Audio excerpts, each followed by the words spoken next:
Oh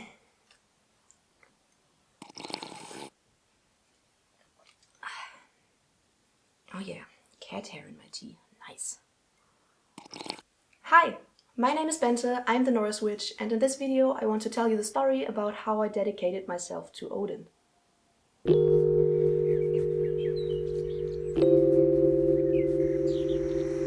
So this will be my first video about Norse paganism on my channel, and honestly I'm pretty nervous. Because one, I know there are a lot of people that aren't into deity work at all, or that don't even believe in deities.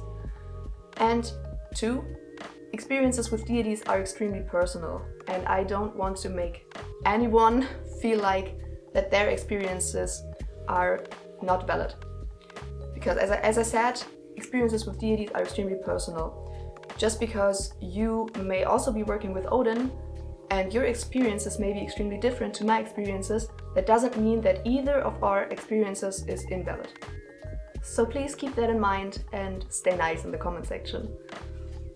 But if you're working with deities or any special pantheon, feel free to leave your experiences in the comment section so that we can all learn from each other. So since the video will probably quite the long one, let's hop right into it. So first I want to tell you about how I even got into deity work. Because at the beginning of my journey I couldn't ever imagine myself working with deities. I wasn't into it at all. But at some point I randomly heard or read the name Skadi somewhere. I don't really know where it was. I guess it was some kind of jewelry line or something like that. And I instantly got interested in that name. Something just clicked and I was interested. But at that point, I didn't really do anything about it. Only when I had heard or read the name multiple times in a very short period of time, I thought, okay, now I will do some research because that's kind of weird. Skadi isn't really a common name, so hearing or reading it a lot is quite unusual. So I started researching the name Skadi and I found out that it was the Norse goddess Skadi. And the more I read about her, the more I felt very connected to her. So I thought, okay, if I'm so interested in her and I feel such a connection, I might as well just start giving her some small offerings. So that was it. That was my first experience with deity work. I didn't really actively contact Skadi, I just gave her some small offerings and I just felt the connection and I enjoyed it, but I didn't do more about it. Around 2 to 3 years after my first experience with deity work, I had the same experience that I had with Skadi with Odin. I heard or read the name somewhere and it instantly clicked and I got interested. But with Odin, it wasn't the first time that I had read or heard his name, because Odin is a deity that is more commonly worshipped or worked with. It was just at that point that I felt the need to research about him. Of course, doing my research about Skadi, I already had stumbled across a lot of information about Odin, so I already knew quite a lot. But I did some deeper research about him and I had the same experience that I had with Skadi. I was initially just interested because I heard or read the name somewhere. I did some research and I instantly had it click somewhere inside of me and I instantly was very interested and very connected to him. But as it was with Skadi back then, I didn't contact Odin right away. Because at that point I still thought that a deity reaching out to you means a very big sign. So something, I don't know, something like a raven landing on my shoulder. Something weird like that normally doesn't happen. So I did the same thing that I had done with Skadi before. I just gave some small offerings to him. At that point it was more like I was dedicating meditations to him or I was dedicating some research to him because I felt like that kind of fit him as a deity.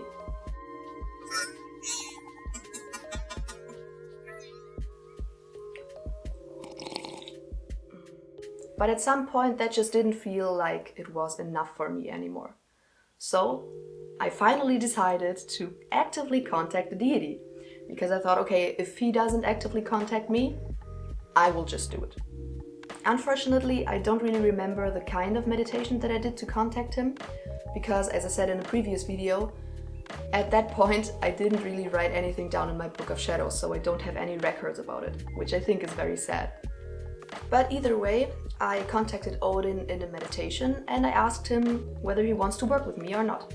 And to my surprise, he said yes, and I was very excited. So I continued worshipping him like I did before, but at some point I felt the strange urge to create a deity altar just for him. Because I had my normal altar, but I didn't really have a spot just for Odin, and it just felt right at some point to create a spot that was just for him. And fortunately, I had a space that I could turn into a deity altar, so I did.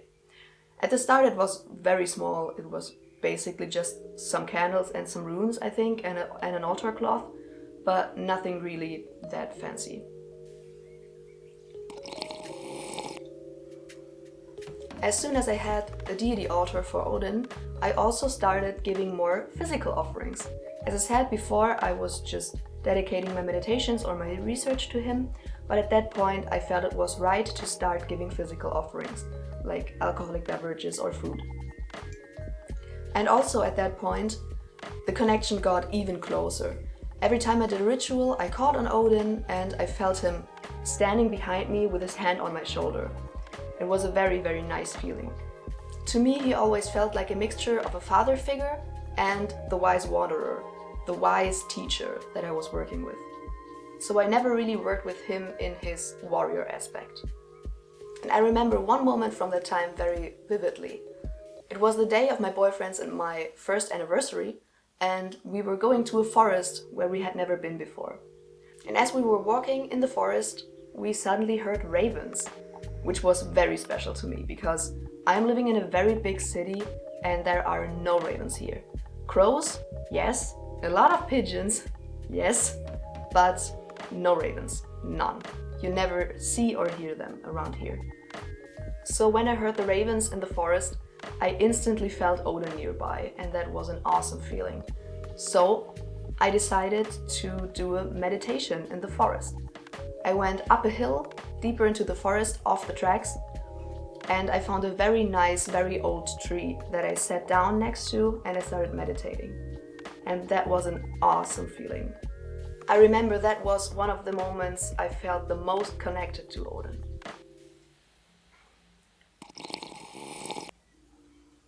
So at that point I decided to take it all a tiny step further.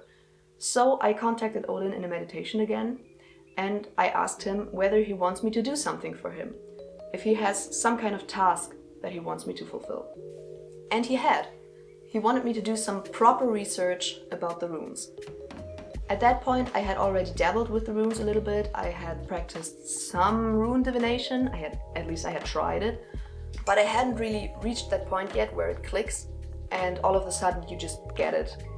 So every time I had tried out working with the runes, I had at some point dropped it again because I felt like I just wasn't getting into it. So for me it completely made sense that he wanted me to do that, especially if you think about the stories that we know about Odin, especially the one story where he hangs himself from the world tree Yggdrasil for 9 days and 9 nights to gain knowledge about the runes. Because for me, doing some proper research with multiple books and not reading any other books apart from those was quite the sacrifice. Because I love reading, I love doing research, but I'm quite the lazy person. But still I decided to do it. So I gathered the books that I already had about runes and I got some new ones that I knew were good. And I started doing some deep dives into those books. In the end, it was 5 books that I read, one after another. I didn't read any books apart from those, and I wrote everything down. The end result were roughly 50 pages of condensed information about the runes, so I guess I completed the task. But for me it felt like I wasn't finished at that point yet. Because I had done the research, yes, but I still hadn't gotten any practice with the runes yet, so I decided to draw 1 rune daily and to write the information about the rune down every day. I had already done that for around a year with the tarot, and I felt like that really helped me get into it. So I started doing that, and I'm actually still doing it because I feel like it really helps. At that point I went back to normal small physical offerings or dedicating meditations to Odin, stuff like that. until I felt the strange urge to try out automatic writing. In case you don't know what automatic writing is, it's basically going into a light trance state, connecting to an entity, so in my case it was a deity, but it could also be a spirit, something like that, and letting the information that you get from the deity just flow through you and writing it down automatically. So for some people it feels like they are not moving their hands, the entity is moving their hand, so the entity is using your hand to write stuff down. For other people it feels like they just instantly know the answers to their questions and they write it down. It's a very personal experience. And that was kind of convenient because the next day was a full moon and my best friend and me, we were planning a small ritual to give some offerings to our gods. So I thought, why not just ask Odin what he wants his offering to be? But since I wanted a bigger experience with automatic writing than just asking one single question, I decided to also ask him again if he has another task for me, if he wants to tell me something, if he wants me to do something for him, anything like that. So I sat down the same evening and I just tried it out. And at this point I want to give a small trigger warning. If you don't feel comfortable hearing about blood or self-mutilation, then please stop watching the video. So as I said, I sat down the same evening and tried out the automatic writing. The first question that I asked Odin was what he wants his offering to be. And I expected something like an alcoholic beverage or some food, something normal like that. But what he wanted was very surprising for me and very shocking because he wanted a blood offering. And honestly, at first I wasn't comfortable with that at all because I have quite some history with self-mutilation and I had stopped that for several years at that point and I didn't want to go back to it. So I was kind of shocked and I asked myself whether I should actually do it. But him asking for a blood offering also completely made sense if you think about that his first task for me was doing the research about the runes, which already was a small self-sacrifice, but doing a blood offering is even more of a self-sacrifice. But I decided to continue with the automatic writing experience. So I asked my second question if he has something that he wants me to do for him. And there actually was something that he wanted me to do for him, and that was to spread knowledge about magic and the gods here in Midgard. And I instantly thought about a YouTube channel, because at that point I had wanted to create a YouTube channel for several years. And what would be a better way to spread knowledge than YouTube, right? After I had finished the automatic writing session, I felt like, what the hell should I do? I had no idea if I should actually do the blood offering and if I should create a YouTube channel. I struggled with that decision so much actually that I decided to ask the runes for guidance. The first question that I asked was what would happen if I actually did the blood offering. And the rune that I drew for that question was Sovilo, which is a very, very, very positive rune, and it's a symbol for the sun. The second question that I asked was what would happen if I created a YouTube channel to fulfill Odin's task. The rune that came up for that question was Naudis, which at first sounds really negative because the first thing we tend to think about when we hear Naudis is being in need. But if you dig deeper, you realize that Naudis is also about freeing yourself from being in need and also a little bit about destiny. But that rune itself didn't really tell me anything about whether that would be positive or negative. So I decided to draw another rune. And that rune was such Captain Obvious because it was Anzus. And Anzus is, for one, it's Odin's rune. 2, it's about freeing yourself from anything that keeps you chained, so also from being in need. And 3, it's about getting in contact with deities and receiving, transforming, and sharing divine knowledge and wisdom. So, as I said, that was such a Captain Obvious. So, because the runes were so positive, I decided to just go with it. So, as I said, the next day was a full moon, and my best friend and me, we were going to a small lake nearby at nighttime. Because during daytime, it's very full there are a lot of people, and there aren't really any places where you are alone, where I would feel comfortable giving offerings to the gods. So we went there and it was very silent. There wasn't really any wind. We went to the place that we felt like was best to give some offerings, and we did that. We gave all the offerings that we wanted to give, and the last thing that was left was my blood offering to Odin. I was extremely nervous, and at first I struggled a bit with the offering, but then the drop of blood hit the ground, and what happened then, I still can't explain. Because as I said, it was a very silent night, there was barely any wind, but all of a sudden a very strong wind came up. And the second thing that happened was that nearby some person started to start fireworks, which was very strange because it was in the middle of January, and here in Germany it's forbidden to start fireworks apart from New Year's. So you never really hear any fireworks apart from New Year's. But at that random moment, some person decided to start fireworks nearby. And after some seconds, like maybe 20 to 30 seconds, both the wind and the fireworks were gone and it was completely silent again. And I still feel like both of those were extremely positive signs that one, Odin was there, and two, he was pleased with his offering. And as I said, I hadn't just decided to go with the blood offering, but also with the YouTube channel. So that was the point when I started researching and getting all the materials, all the equipment that I needed, and I really got into it very quickly, and within around 14 days I had finished my first video. And after all these experiences, I felt such a strong bond between Odin and me that I decided, okay, now is the time that I should dedicate myself to him. Of course, that might sound very dramatic to a lot of people, especially to people that aren't really actively working with deities, but it basically just means that I take my work and my relationship with him seriously, that I'm loyal to him, and that I won't just drop this relationship and this work because I don't feel like it anymore. So I'm kind of stuck with him. So again, on a full moon, I decided to invite my best friend over because I really wanted her to be a witness of my oath to Odin. So we did a small but very nice ritual.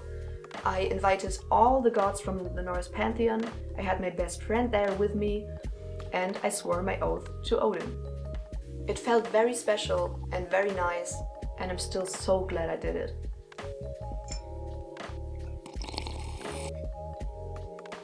So yeah, that's the end of the story. That's how I dedicated myself to Odin, how I swore my oath to him. And I am very excited for everything that will happen in the future. Looking back at it, I'm still laughing about it somehow, because I started out not being interested in deities at all, and now I swore an oath to a deity and I have such a strong bond, such a strong connection with a deity. That's kind of strange. So as that's the end of the story, that's also the end of this video. As I said, if you're working with any deities or any pantheons, please tell me about it in the comments, because I really love hearing about other people's experiences with deity work. As always, I hope you enjoyed the video, I hope it was interesting and not too long. Feel free to subscribe and please give a thumbs up, and I will see you in the next video. Bye!